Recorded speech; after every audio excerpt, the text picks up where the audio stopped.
यदि प्लैनेट्स आपके साथ खेल खेल सकते हैं तो आप प्लैनेट के साथ में खेल क्यों नहीं खेल सकते। और इन 70 दिनों में ये खेल खेलना आपके लिए नितांत जरूरी हो जाएगा। देखिए, प्लैनेट आपको मैनिपुलेट करते हैं, प्लैनेट आपको तंग करते हैं, परेशान करते हैं, तो क्या हम मस्तिष्क रखते हैं, दिमाग है हमारे पास में, तो क्या हम प्लैनेट्स का मैनिपुलेशन नहीं कर सकते? बिल्कुल कर सकते हैं दोस्तों। प्लैनेट्स को भी मैनिपुलेट किया जाता है। बेसिकली जो रेमेडीज होती हैं, जो उपाय होते हैं, वो एक तरीके से प्लैनेट का ही मैनिपुलेशन होता है। ये 70 दिन जो है ना, ये जून और जुलाई के ये माह हमारे सिंह राशि और लग्न के जातकों के लिए किस प्रकार से काम करने वाला है, वही हम लोग आज डिस्कस करने वाले हैं। नमस्कार दोस्तों, कैसे हैं आप सभी?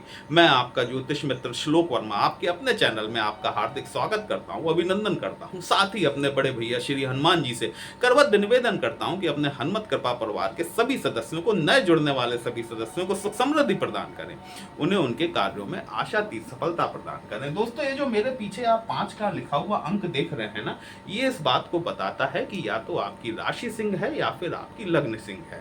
हम 2-3 प्लैनेट्स पर चर्चा करने वाले हैं। देखिए, बहुत इंपॉर्टेंट है, मेजर चीजें हैं, आपको इन्हें समझना पड़ेगा। सूर्य आपके लग्नेश होते हैं और 15 जून 2025 को सूर्य आपके एकादश भाव में गोचर कर गए हैं। लाभ भाव में लग्नेश का आकर बैठना कहीं ना कहीं आपको लाभ की वृद्धि कराता हुआ जरूर दिखाई देता है। 15 जून से लेकर 15 जुलाई तक ये गोचर अपने आप में एक महत्वपूर्ण है कि सिंह राशि और लग्न में जो उनके लग्नेश का ट्रांजिट हुआ है, सूर्य में आकर एक अच्छा ट्रांजिट माना जा सकता है। 22 जून 2025 को बुध देव अपना राशि परिवर्तन करने वाले हैं और बुध देव राशि परिवर्तन करके कर्क राशि में गोचर करेंगे। वीडियो को अंत तक अवश्य देखिएगा। कहीं भी अच्छा लगता है कमेंट बॉक्स में जय श्री राम लिखेंगे, आपको भी अच्छा लगेगा, हमें भी अच्छा लगेगा आपके लिए इस तरह के विश्लेषण लेकर आने के लिए। कई वीडियोस में आपने सुना होगा दोस्तों कि बुध का 12वें भाव में गोचर जो है, हाँ, बहुत अच्छा होने वाला है। क्या वाकई? बुध जो है, बुध आपके धन भाव के स्वामी होते हैं। देखिए, यहाँ पर धन भाव होता है, सेकंड हाउस कन्या राशि होती है, धन भाव के स्वामी होते हैं। साथ ही साथ बुध वर्तमान स्थिति में 22 तारीख तक आपके एकादश भाव में ही गोचरस्थ हैं। बहुत बढ़िया पोजीशन है। 21 जून की रात तक पोजीशन बहुत बढ़िया है। आपके धन भाव का स्वामी, लाभ भाव का स्वामी लाभ भाव में ही गोचर कर रहा है, सूर्य के साथ में बुधादित्य राजयोग बनाकर बैठा हुआ है।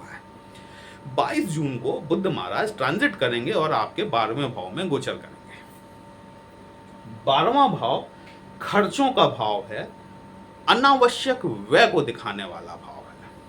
धन भाव के स्वामी का, लाभ भाव के स्वामी का व्यय भाव में जाकर बैठ जाना, ये कहीं से ये नहीं दिखाता कि आपको लाभ की प्राप्ति होगी। ऐसा कहने के पीछे रीजन है, बात समझिए। 12वां भाव विदेशों का भाव है, विदेशों से होने वाले व्यवसायों से संबंधित भाव है।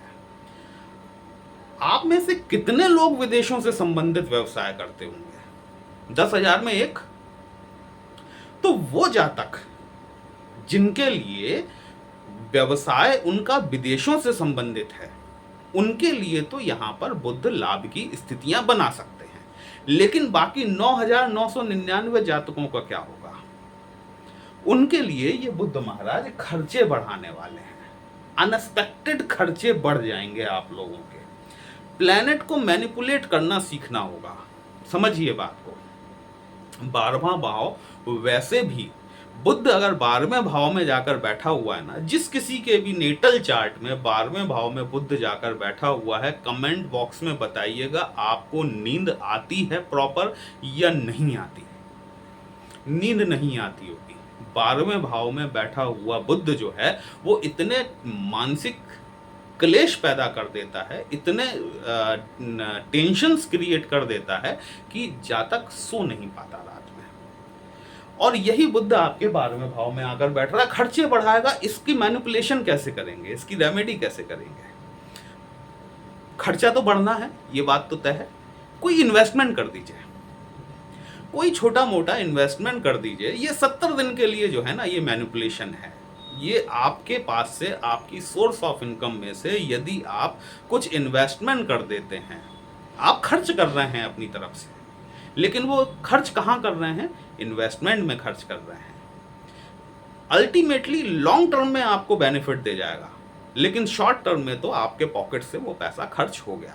70 दिनों तक आपको ये चीजें मेंटेन करके चलनी है। 15 जुलाई तक सूर्य आपके लाभ भाव में रहेंगे। लग्नेश की तरफ से जो लाभ आपको मिल रहा है वो आपको इन्वेस्ट करते जाना है। 15 जुलाई को सूर्य महाराज भी आपके 12वें भाव में गोचरस्थ हो जाएंगे।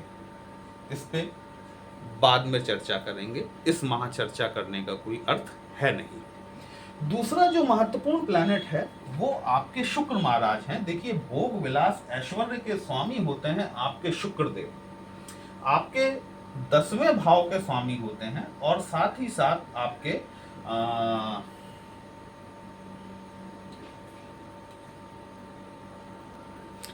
पराक्रम भाव के स्वामी होते हैं, है ना। भाग्य भाव में बैठे हुए शुक्र ने आपको भाग्य की तरफ से निश्चित तौर पर सहयोग करने का कार्य किया होगा। यद्यपि कई जातकों की पत्रिका में मंगल और शुक्र की युति अच्छी नहीं होती, क्योंकि तात्कालिक मैत्री में मंगल और शुक्र की मित्रता नहीं निकल कर आती, और यदि निकल कर आती है तो ये अनवांटेड रिलेशन को दिखाने वाली होती है ना। मतलब जिसको कि अपन कहते हैं कि एक्स्ट्रा मैरिटल अफेयर्स वगैरह, ये तो यहाँ पर एक माह में जब से कि शुक्र महाराज आपके मंगल की राशि में आपके भाग्य भाव में आकर बैठे हुए हैं, यदि कुछ ऐसे रिलेशन डेवलप हुए हों तो बताइएगा। वैसे तो ये बताने वाली बात नहीं है ना। 28 जून को शुक्र महाराज जो हैं ये ट्रांजिट करेंगे और आपके कर्म क्षेत्र में पहुंच जाएंगे। ये शुक्र का जो परिवर्तन होगा बहुत महत्वपूर्ण परिवर्तन होने वाला है, क्योंकि यही शुक्र जो है ये आपके 3rd हाउस के स्वामी भी बनते हैं। देखिए, 3rd हाउस के स्वामी डिसीजन मेकिंग, आपके पराक्रम का, आपकी करेज का, आप जो निर्णय लेने वाले हैं, आपके कर्म क्षेत्र में जाकर आपको बहुत बढ़िया सफलता देने वाला हो सकता है। आपको आपके कार्यस्थल पर कुछ ऐसा मन हो सकता है कि कुछ लग्जरी चाहिए, ठीक है, और ये लग्जरी शुक्र महाराज आपको दिलाने का कार्य भी इस एक माह के दौरान 28 जून से लेकर अगले माह तक करने वाले हैं। शुक्र का जो परिवर्तन होगा ये अत्यंत महत्वपूर्ण परिवर्तन है। 28 जून से लेकर जुलाई तक यहाँ पर शुक्र महाराज आपके 10वें भाव में गोचर करेंगे। पद प्रतिष्ठा मान मर्यादा का भाव होता है, सम्मान का भाव होता है। कहीं ना कहीं लग्जीरियस लाइफ की तरफ आप आगे बढ़ना चाहेंगे और ये शुक्र महाराज आपको डेफिनेटली मदद करेंगे। तीसरी जो सबसे महत्वपूर्ण चीज है जो मैं आप लोगों से कहना चाहता हूं, बहुत इंपॉर्टेंट है। देखिए, मंगल और राहु महाराज का जो ट्रांजिट हो रहा है वो आपके 1st हाउस और 7th हाउस में हो रहा है। 2nd हाउस में बैठे हुए केतु की व्यथा को आप सभी लोगों भुगत चुके हैं, ठीक है। जिनका केतु बहुत अच्छा था, उस केतु ने 2nd हाउस में बैठकर भी धन दिलाने का कार्य किया, लेकिन जिन लोगों का केतु थोड़ा भी खराब था, कहीं ना कहीं उस केतु ने आपको पारिवारिक रूप से डिस्टर्ब किया और आपके धन के आगमन के क्षेत्र में अड़चने लगाने का काम केतु महाराज ने किया। अब ये केतु महाराज का ट्रांजिट आपके 1st हाउस में हो रहा है। देखिए, please try to understand very seriously what I want to say. 1st house में बैठा हुआ केतु, इसके जस्ट अपोजिट में राहु बैठा हुआ है, ठीक है। अगर आपकी केतु की अंतर्दशा नहीं चल रही है तो ये बहुत अच्छी बात है, ठीक है। लेकिन यदि आपकी केतु की अंतर्दशा चल रही है, अपने आप को इन्वॉल्व कीजिए, अपने आप को सोसाइटी में लेकर आइए, अपने आप को लोगों से कम्युनिकेट करना शुरू कीजिए। अदरवाइज ये 1st हाउस में बैठा हुआ केतु आपको 1.5 साल के अंदर एक कमरे में कैद करवा देगा। मेरी बात को थोड़ा सीरियसली लीजिएगा, है ना। ये जो केतु है जिसने सेकंड हाउस की प्रॉब्लम दी, अब ये फर्स्ट हाउस में आकर बैठा हुआ है। यदि आप लोगों के साथ में अपने आप को डिस्कनेक्ट करते हैं, ये केतु यहाँ पर इसकी इसकी पॉजिटिविटी को समझिए, मैनिपुलेशन समझिए। ये केतु आपको कैलकुलेशन बहुत अच्छा देता है, बहुत बढ़िया कैलकुलेटिव बनाता है ये। आप यदि रिसर्च फील्ड में हैं, आप कोई ऐसा सब्जेक्ट पकड़िए जिस पर कि आप रिसर्च कर सकते हैं, चाहे वो आपके जॉब से रिलेटेड हो, चाहे आपके बिजनेस से रिलेटेड हो, ठीक है। क्योंकि ये केतु आपको अकेला बनाएगा, ये आपको सोसाइटी से डिटैच करेगा। अब वो लोग जो कि एक एज पर पहुंच चुके हैं, है ना, और जो अपनी स्पिरिचुअल पाथ पर ग्रोथ करना चाहते हैं, आध्यात्मिक रास्ते पर प्रगति करना चाहते हैं, उनके लिए तो ये केतु का ट्रांजिट बहुत बढ़िया है, ठीक है। ये उन्हें ध्यान लगाने में उनकी मदद कर सकता है, उनकी स्पिरिचुअल ग्रोथ में उनकी मदद कर सकता है। लेकिन अब हर आदमी तो स्पिरिचुअल ग्रोथ नहीं चाहता, है ना। किसी के सर पे अभी जिम्मेदारियां हैं, पूरे परिवार का लोड है उसके ऊपर, बच्चों की शादी करनी है, सब कुछ करना है। ये फर्स्ट हाउस में प्लैनेट बैठा हुआ है, ये अपना काम करेगा। इसको मैनिपुलेट करने का ढंग यही है कि आप अपने 7th हाउस में बैठे हुए राहु को एक्टिवेट कीजिए। आप जितना ज़्यादा लोगों से मिलेंगे, जितना ज़्यादा लोगों से कम्युनिकेट करेंगे, अपने आसपास के सर्कल को बढ़ाइए, सोशल मीडिया पर अपना इन्वॉल्वमेंट बढ़ाइए, लोगों से मिलिए जुलिए, लेकिन प्लीज़ एक कमरे में मत बैठिए, है ना। क्योंकि मैं लगातार जो एनालिसिस कर रहा हूं उसमें कुछ ऐसी कंडीशंस निकल के आ रही हैं जहां की आदमी अपने आप को सेपरेट करता जा रहा है। अपने आप को इस सेपरेशन से बचाना आपके लिए बहुत जरूरी है, क्योंकि देखिए ये एक साइकिल है, ये एक साइकिल है। सेकंड हाउस में केतु आया, आपको परिवार की तरफ से उसने विमुख किया, ठीक है। धन के ये केतु जो है ना, जिस भाव में भी जाएगा वहां से संबंधित चीजों से आपको डिटैच करता जाएगा। अब 26 दिसंबर 2026 तक केतु महाराज आपके फर्स्ट हाउस में ही रहने वाले हैं। इसके बाद केतु का ट्रांजिट कहाँ होगा? 12th हाउस में हो जाएगा आपके दिसंबर 2026 के बाद। तो जिन लोगों को स्पिरिचुअल ग्रोथ चाहिए उनके लिए तो बहुत बढ़िया है, लेकिन जिन्हें नहीं चाहिए, जिनके साथ में अभी जिम्मेवारियां हैं, अभी समस्याएं हैं, उनको अपने आप को इन्वॉल्व करना पड़ेगा। अदरवाइज ये केतु एक कमरे में आपको बंद करवा देगा। मेजर इंपॉर्टेंट बात यह है कि प्लैनेट को मैनिपुलेट कैसे किया जाए।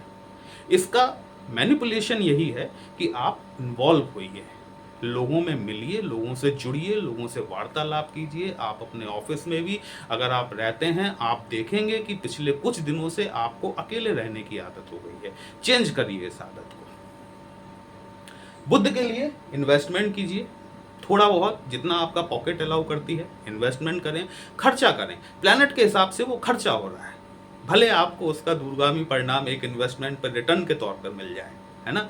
शुक्र जो है, शुक्र को मजबूत कीजिए, सूर्य को जल चढ़ाइए, जल में दही की एक बूंद मिलाकर, दही के पानी की एक बूंद मिलाकर सूर्य को अर्घ देना शुरू करें, आपका शुक्र मजबूत होना शुरू हो जाएगा।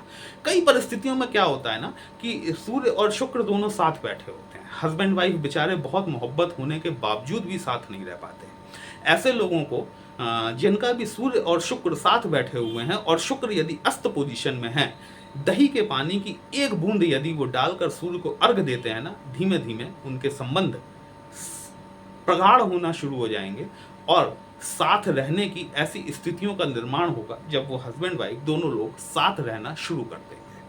दोस्तों, वीडियो कहीं भी अच्छा लगा हो अपने इस चैनल को लाइक, शेयर और सब्सक्राइब जरूर कर लीजिएगा। हाँ, एक बात और, श्री राम कृपा 108 नाम से एक दूसरा चैनल मैंने बनाया है, अभी 2 ही दिन हुए हैं। वो जो है ना बेसिकली प्योर एस्ट्रोलॉजी का है। देखिए, हर आदमी एस्ट्रोलॉजी नहीं सीखना चाहता, है ना। उसे अपने प्रेडिक्शन से मतलब होती है कि अगले 15 दिन में या 1 माह में उसके साथ में क्या होने वाला है। लेकिन कई लोग ऐसे भी हैं जो कि एस्ट्रोलॉजी को सीखना चाहते हैं। एस्ट्रोलॉजी बेसिकली एक टॉर्च है जो आपको मार्गदर्शन देने का कार्य करती है।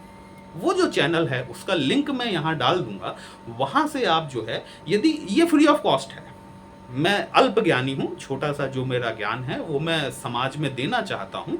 आप उस चैनल को अगर सब्सक्राइब कर लेंगे तो जैसे जैसे उसमें सब्सक्राइबर बढ़ते जाएंगे विभिन्न राशियों के, तो हम उसमें फिर कोर्सेज स्टार्ट करेंगे। यदि आप ज्वाइन करना चाहें तो आपका बहुत बहुत स्वागत है।